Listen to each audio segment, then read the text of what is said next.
चलो दोस्तों, चलिए राम मनोहर लोहिया के बारे में पढ़ते हैं। तो राम मनोहर लोहिया एक मौलिक राजनीतिक चिंतक, अर्थशास्त्री, सफल समाजवादी एवं महान देशभक्त थे। इनका जन्म 23 मार्च 1910 को उत्तर प्रदेश के फैजाबाद जनपद के अकबरपुर में हुआ था।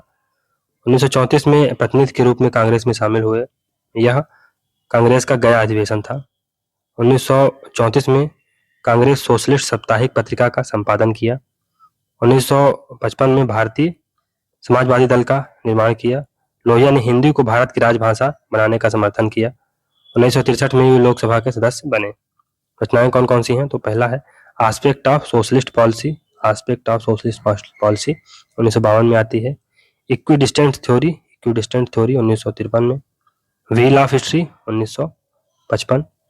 Marks, Gandhi and socialism 1963, marks, Gandhi and socialism. Fragments of word mind, fragments of word mind 1949 में आती है। मार्क्सवाद का खंडन, तो लोहिया ने मार्क्सवाद का खंडन किया और वर्ग संघर्ष और भौतिकतावादी विचारों को अस्वीकार कर दिया। उन्होंने लोकतांत्रिक समाजवाद के विचार का समर्थन किया। उनके अनुसार मार्क्स की इतिहास की भौतिकवादी व्याख्या भारतीय समाज के लिए उपयुक्त नहीं है। उन्होंने समाज में समानता लाने के लिए स्वतंत्रता, समानता एवं बंधुत्व जैसे आदर्शों को स्वीकार किया। लोहिया ने हिंद मजदूर सभा और हिंद किसान पंचायत का भी गठन किया। जाति एवं वर्ग, तो मार्क्सवादी चिंतन में समाज के वर्गीय स्वरूप को स्वीकार किया गया, जबकि गांधी के अनुसार भारतीय समाज में जाति का अत्यधिक महत्व है। उनके अनुसार जाति एवं वर्ग के बीच एक अंतर संबंध भी विद्यमान है, क्योंकि जातियां परिवर्तित होकर वर्ग बनती हैं और वर्ग जातियों में परिवर्तित हो जाते हैं। मानव इतिहास में संघर्ष केवल वर्गों के मध्य ही नहीं अपितु जातियों के मध्य भी संघर्ष होते हैं। जातिगत वर्गों के समूह का स्वरूप निश्चित एवं परंपरागत होता है, जबकि वर्गों का स्वरूप शिथिल होता है। राम मनोहर लोहिया, गांधीवाद एवं समाजवाद का सम्मिश्रण, तो लोहिया ने गांधी के सत्याग्रह एवं खादी के प्रयोगों का समर्थन किया एवं विकेंद्रित अर्थव्यवस्था का भी पक्ष लिया। उनका मानना है कि गांधीवाद का अंधानुकरण न करके इनके सिद्धांतों की अमूल्य बातों को व्यवहार में उतारना चाहिए। समाजवाद के लक्ष्यों को लोहिया ने इतिहास की पुनर्व्याख्या के माध्यम से दर्शाने का प्रयास किया। उन्होंने अपनी पुस्तक व्हील ऑफ हिस्ट्री, जो कि 1955 में आती है, में तर्क दिया है कि इतिहास एक चक्र के समान घूमता है। उन्होंने चतुर्युग के माध्यम से भारत के ऐतिहासिक चक्र के सिद्धांत को समझाया है, जैसे पहला सतयुग, दूसरा त्रेता, तीसरा द्वापर, चौथा कलयुग। सतयुग से लेकर कलयुग तक इतिहास में उत्थान एवं पतन चक्र बराबर घूमता रहता है। गांधीवादी विचारों में संशोधन, तो लोहिया गांधीवादी विचारों को स्वीकार करते थे, लेकिन उन्होंने गांधी के सत्याग्रह के विचारों को पुनः परिभाषित किया। उनके अनुसार सत्याग्रह जनसामान्य को आंदोलित करने और विशेष लक्ष्यों को पूर्ण करने का प्रभावी माध्यम है। उन्होंने तानाशाही एवं असंवेदनशील सरकार के विरुद्ध हिंसा का भी समर्थन किया। उनका नारा था भोजन दो या जेल में रखो। उन्होंने घेराव का भी समर्थन किया। लोहिया ने गांधी के संरक्षता यानी ट्रस्टीशिप के विचारों का विरोध किया और उन्होंने निजी संपत्ति के उन्मूलन का समर्थन किया। उनके अनुसार भूमि पर खेती करने वालों का अधिकार होना चाहिए, तो land should belong to tillers. उन्होंने भारी औद्योगिकीकरण का भी समर्थन किया और चरखा के विचारों का समर्थन किया तथा त्वरित औद्योगिकीकरण एवं विकेंद्रीकरण के बीच समन्वय स्थापित किया। लोकतांत्रिक समाजवादी, तो सोशलिस्ट तो थे ये, लेकिन डेमोक्रेटिक सोशलिस्ट थे। लोहिया गांधी के विचारों से बहुत ज्यादा प्रभावित थे और समन्वयवादी विचारधारा के समर्थक थे। लोहिया ने गांधीवादी तकनीकों से समाजवाद लाने पर बल दिया, समाजवाद के एशियाई दृष्टिकोण पर बल दिया। लोहिया ने समाजवाद को समानता एवं संपन्नता का प्रतीक माना। समाजवाद के 3 सभी उद्योगों एवं बीमा कंपनियों का राष्ट्रीयकरण, समूचे संसार में जीवन स्तर सुधारना तथा एक विश्व संसद की स्थापना प्रमुख तत्व है।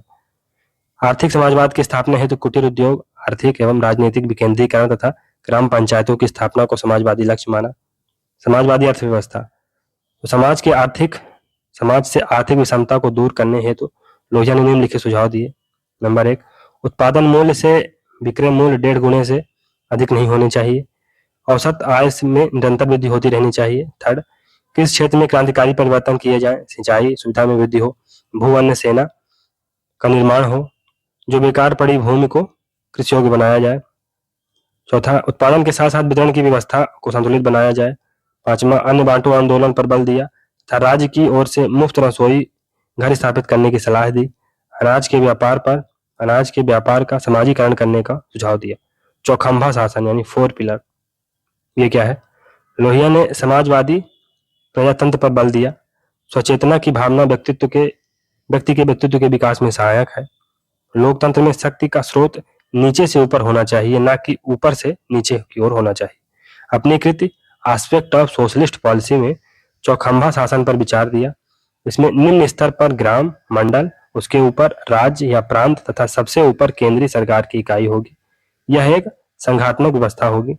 चौखंबा शासन के अंतर्गत ग्राम, मंडल, प्रांत एवं केंद्र 4 समान प्रतिभा एवं सम्मान वाले खंभों में शक्ति का बिखराव होगा। चौखंबा शासन में राज्य की सशस्त्र सेना केंद्र के अधीन, सशस्त्र पुलिस प्रांत एवं अन्य पुलिस मंडल ग्राम के अधीन हो गया। चौखंबा शासन का उद्देश्य व्यक्ति को राजनीतिक, सांस्कृतिक एवं आर्थिक स्वतंत्रता प्रदान करना है। उन्होंने अंग्रेजी हटाओ अभियान भी चलाया। दंड शक्ति का विरोध निष्पक्षता से न्याय हेतु विधि के अनुकूल होना चाहिए। उन्होंने भारतीय संघात्मक शासन का विरोध किया जो केंद्रीकरण पर आधारित है। उनके अनुसार भारत में जिलाधिकारी एवं जनपद प्रशासन भी केंद्रीकरण पर आधारित है, जो लोकतंत्र और स्वतंत्रता के लिए नकारात्मक है। विश्व संसद एवं विश्व सरकार, तो इसमें वयस्क मताधिकार पर चुनी हुई एवं सीमित अधिकार वाली विश्व सरकार का 5वां खंड भी जोड़ा जाने का उन्होंने सुझाव दिया। विश्व संसद के निर्माण का भी सुझाव दिया तथा भारत और पाकिस्तान के बीच एक परिसंघात्मक शासन के निर्माण का समर्थन किया। सप्त क्रांति की अवधारणा, तो समाजवाद की पुष्टि के लिए लोहिया ने 7 क्रांतियों का आह्वान किया।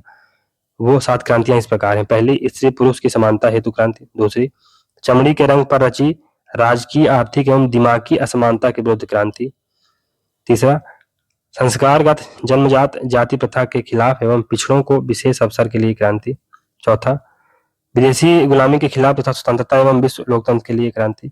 5वां, निजी पूंजी की विषमताओं के खिलाफ तथा आर्थिक समानता के लिए तथा योजना एवं पैदावार बढ़ाने हेतु क्रांति। 8वां, निजी जीवन में अन्यायी हस्तक्षेप के खिलाफ एवं लोकतंत्र पद्धति के लिए क्रांति। 7वां, अर्थशास्त्र के खिलाफ एवं सत्याग्रह के लिए क्रांति। समाजवादी समाज की संकल्पना, तो लोहिया जी का मानना था कि भारत में व्याप्त सामाजिक विषमता भारतीय समाज के पतन हेतु जिम्मेदार है। नंबर 1, जाति प्रथा समाजवाद के मार्ग की सबसे बड़ी बाधा है। वर्ग व्यवस्था ने ही जाति प्रथा को जन्म दिया है एवं छुआछूत की भावना को फैलाया है। जात की जकड़न ने भारतीय सामाजिक जीवन को प्राणहीन कर दिया है। दूसरा, वर्ग एवं जाति का आधार स्वभाव एवं कर्तव्य विभाजन है। कर्म की प्रतिष्ठा होनी चाहिए, ना कि जन्म की। जाति प्रथा की समाप्ति के लिए लोहिया ने सहभोज एवं अंतरजातीय विवाह का सुझाव दिया।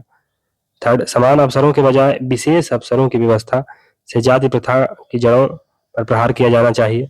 चौथा, अस्पृश्यता हिंदू जाति पर कलंक के समान है। अस्पृश्यता की वजह से ही अंतर्राष्ट्रीय जगत में भारत का अपमान हो रहा है। 5वां, लोहिया ने स्त्री पुरुष समानता पर बल दिया। स्त्रियों के लिए शिक्षा, स्वतंत्रता एवं समानता के उचित प्रबंधन की वकालत की। स्त्री को आर्थिक दृष्टि से स्वतंत्र बनाने के लिए उन्होंने उसकी हिमायत की। समान कार्य के लिए समान वेतन, अवसर एवं विधि की समानता और विशेष अवसरों की वकालत की। फिर 6वां, सांप्रदायिकता एवं सांप्रदायिक राजनीतिक समाजवादी समाज के विकास में एक अवरोधक है। तो सांप्रदायिकता एवं सांप्रदायिक राजनीति समाजवादी समाज के विकास में एक अवरोधक है। जब तक सांप्रदायिकता का अंत नहीं होता तब तक समाज में संयोग की स्थिति नहीं आ सकती। 7वां, सांप्रदायिकता की समाप्ति के लिए 5 सुधार आवश्यक हैं। हृदय परिवर्तन, इतिहास की उचित व्याख्या, राजनीति में सुधार, भाषा संबंधी उदार नीति एवं धार्मिक प्रयास, ये सांप्रदायिक समरसता के लिए आवश्यक है। फिर 8वां, अंग्रेजी हटाओ आंदोलन द्वारा भाषाई विषमता को समाप्त करने का प्रयास किया। अंग्रेजी को समाप्त कर हिंदी को राष्ट्रभाषा बनाए जाने की उन्होंने वकालत की। 9वां, रंग भेद को मानवता विरोधी माना। पर्दा प्रथा, बाल विवाह, दहेज का विरोध किया। बाल विवाह तथा नारी शिक्षा पर बल दिया। पिछड़ा वर्ग आंदोलन एवं अंग्रेजी विरोध, तो राम मनोहर लोहिया ने कांग्रेस के विरोध में पिछड़ी जातियों को लामबंद किया तथा गैर कांग्रेसी दलों को एकत्रित किया। उनके अनुसार कांग्रेस की विजय का मूल कारण विपक्षी दलों के बीच एकता का अभाव है। उन्होंने हिंदी भाषा का समर्थन किया। सामाजिक परिवर्तन की पद्धति, लोहिया का मानना था कि सामाजिक परिवर्तन के लिए संघर्ष का रास्ता अपनाया जाना चाहिए, लेकिन यह संघर्ष समाजवादी यूरोपियों के संघर्ष से भिन्न होगा। संघर्ष के 3 प्रकार हैं, फावड़ा, मत तथा जेल। फावड़ा कर्मशीलता का मत जनतंत्र का, जेल बुराई के प्रतिरोध का सीधा उपाय है और ये सभी परस्पर पूरक हैं। संसद परिवर्तन का संपूर्ण माध्यम नहीं हो सकती। सामाजिक परिवर्तन हेतु लोहिया ने अहिंसात्मक साधनों वाली गांधीवादी तकनीकों को चुना। उनका मानना था कि व्यक्ति एवं समुदाय को सत्याग्रह के रास्ते पर चलकर अनैतिक कानूनों को बदलने हेतु संघर्ष करने का अधिकार है। तो राम मनोहर लोहिया 1910 से 1967 के बीच में रहे। अकबरपुर उत्तर प्रदेश में जन्मे। सोशलिस्ट पॉलिटिक्स के जाने माने ये प्रणेता थे और उन्होंने इंडियन इंडिपेंडेंस मूवमेंट में भी बहुत ही महत्वपूर्ण भूमिका निभाई। 1932 में उन्होंने पीएचडी डिग्री हासिल की बर्लिन यूनिवर्सिटी से। किस सब्जेक्ट पर? Salt and taxation. तो साल्ट एंड टैक्सेशन पर 1932 में बर्लिन यूनिवर्सिटी से उन्होंने पीएचडी डिग्री हासिल की। 1934 में लोहिया कांग्रेस सोशलिस्ट पार्टी से एसोसिएट हो गए और ये जो कांग्रेस सोशलिस्ट पार्टी थी, kind of left wing group था कांग्रेस के अंदर ही, और कांग्रेस सोशलिस्ट नाम की वीकली का यानी साप्ताहिकी का ये संपादन करने लगे। 1936 में उन्हें जवाहरलाल नेहरू के द्वारा सेलेक्ट किया गया फॉरेन डिपार्टमेंट ऑफ कांग्रेस के फर्स्ट सेक्रेटरी के रूप में। 1946 में उन्होंने एक रिमार्केबल स्ट्रगल चलाया फ्रीडम और सिविल लिबर्टी के लिए, गोवा के लोगों के लिए।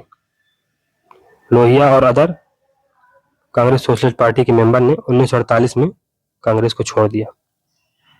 1952 में उन्होंने प्रजा सोशलिस्ट पार्टी की सदस्यता हासिल की और उसके जनरल सेक्रेटरी के रूप में कुछ समय के लिए कार्य किया, लेकिन इंटरनल कॉन्फ्लिक्ट के चलते उन्होंने 1955 में इस्तीफा दे दिया। 1956 में उन्होंने सोशलिस्ट पार्टी लोहिया को स्थापित किया और इसके चेयरमैन बने और उन्होंने एक जर्नल मैनकाइंड करके एक जर्नल भी चलाया था, तो उसके एडिटर भी बन गए थे उन्होंने। 1965 में उन्होंने सोशलिस्ट पार्टी लोहिया को संयुक्त सोशलिस्ट पार्टी में मर्ज कर दिया। 1967 में जो उत्तर प्रदेश में एक नॉन कांग्रेस गवर्नमेंट बनी थी, उसमें लोहिया जी का बहुत ही महत्वपूर्ण योगदान था और ये जो अलायंस बना था ये लोहिया जी और भारतीय जनसंघ के नेता नानाजी देशमुख के मध्य बना हुआ था। लोहिया कैपिटलिज्म के, सोशलिज्म के और कम्युनिज्म के विरोधी थे। उनका मानना था कि कैपिटलिज्म, सोशलिज्म और कम्युनिज्म सेंट्रलाइजेशन ऑफ पावर के कॉन्सेप्ट पर बेस्ड है और इनमें क्षमता नहीं है कि ये सोसाइटी में रेडिकल चेंज ला सके। सोसाइटी को रेडिकली चेंज करने की क्षमता इनमें नहीं है। लोहिया का सोशलिज्म, तो उनका जो न्यू सोशलिज्म का कॉन्सेप्ट था जो वो 1956 में देते हैं, 6 फंडामेंटल एलिमेंट पर बेस्ड था। तो लोहिया का सोशलिज्म था, उसकी अवधारणाएं कौन कौन सी थी? नंबर 1 स्मॉल मशीन होगी, दूसरा कॉर्पोरेटिव लेबर होगा, कोऑपरेटिव लेबर, दूसरा विलेज गवर्नमेंट और तीसरा डिसेंट्रलाइज्ड प्लानिंग। आइडिया ऑफ सप्त क्रांति, तो सप्त क्रांति का आइडिया देते हैं, इसमें वो सोशलिज्म के आइडियाज बताते हैं। तो लोहिया का सोशलिज्म कैसा होगा उसके आइडियाज बताते हैं। तो लोहिया ने 5 प्रकार की इनइक्वालिटीज को आइडेंटिफाई किया जो कि जेंडर पर, skin colour, caste, colonial rule और इकोनॉमिक पर बेस्ड थी। तो इन असमानताओं के विरुद्ध संघर्ष, सिविल लिबर्टी को इंश्योर करना और आर्मामेंट कंट्रोल मिलाकर ये टोटल 7 रिवॉल्यूशन, 7 क्रांतियां बन। तो Lohia basically idea of Chaukhamba देते हैं। तो ये स्टेट जो कि 4 पिलर पर बेस्ड होगा, जो कि decentralisation of power and administrative power, village, district, province और सेंट्रल लेवल पर पॉलिटिकल और एडमिनिस्ट्रेटिव पावर का डिसेंट्रलाइजेशन होगा चौखंबा के माध्यम से। मेंबर कौन कौन से हैं? तो फ्रेगमेंट्स ऑफ वर्ल्ड माइंड 1949 में, व्हील ऑफ हिस्ट्री 1955 में, wheel of history, guilty man of India's partition 1960, marks, Gandhi and socialism 1963, India China and northern frontier 1963, the caste system 1964,